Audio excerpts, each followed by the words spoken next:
like my first business partner, me and him were friends from 10 years old. Wow. And in the end, what happened is I had the idea for the business, and what I said to him was, I'll sort everything out. All I need you to do is just speak for me. So when we're in a meeting, you speak. I'll tell you what to say. I'll tell you if they come back with this, what to go back with. But I need you be the voice, to be the front man. Yeah. And what happened is when you're 6 months in, 8 months in, and like money's there, and all of a sudden you've gone from an idea and you're making £1,500 a week each.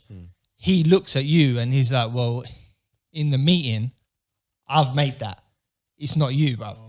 That's the way that they because begin to think. Yeah, it's almost because the idea is the unseen seed. It's the seed. It's what you plant is the foundation. Yeah. So obviously, when business is going good, you forget where that stemmed from. Yeah.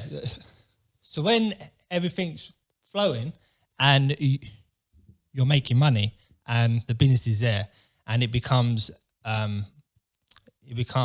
less and less difficult to bring in new work.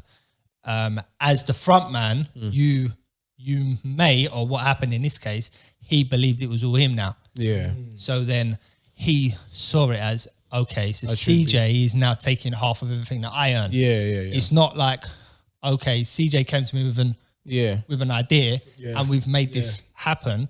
It's like, and then there was other people in his ear, like potentially family members, you know, and then what happened is we began to argue, like just normal little arguments. Which then basically compounded, and then it or worse. Compounded, and then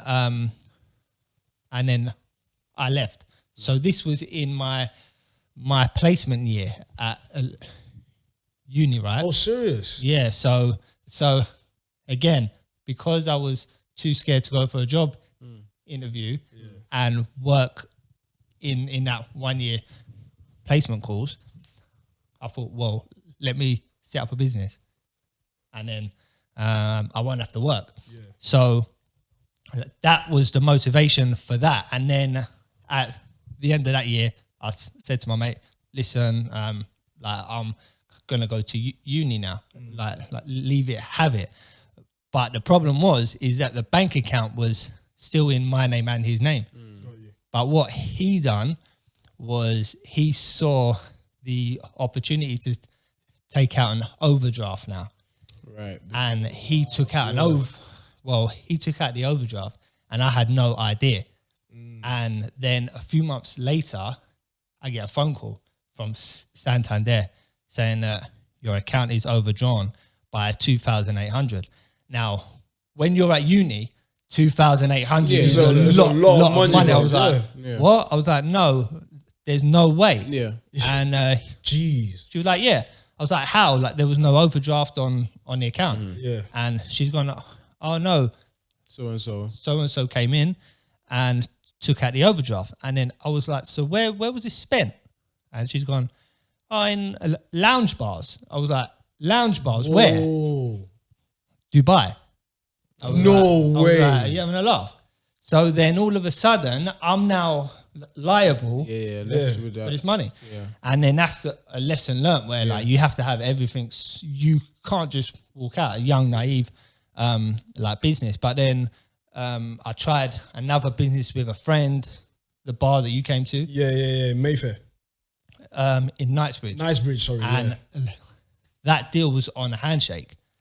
And that's like the first that's lesson like the worst. that I've learned. That's the worst thing, man. Another coming friend, from the music scene, another friend, you know, another friend that I've been friends with for years. My mum's good friends with his mum. There's no way anything can go wrong. We've been friends since we were kids. All of a sudden, there's no contracts. Just leave. And I was like, "What do you mean leave? How? I've got everything in this now. Leave." So I left, Like there was nothing that I could do at all, and we were making a lot Serious of money yeah, at the man. time. I was there, bro. You know, I That's was what- like 24 years old, and I couldn't believe my luck. Yeah. And then it just gets taken away from you. You think you're onto something, and then you just lose it. And then at the time, I'm thinking, well, my speech is really bad. I can't get a word out. How am I ever going to bounce back? All this stuff, and then that's when I went from random job to random job. And I was chauffeuring for a while. Yeah, bruv. I remember CJ used to call me, Trust me, like this guy was waiting for hours. Bro, that job. And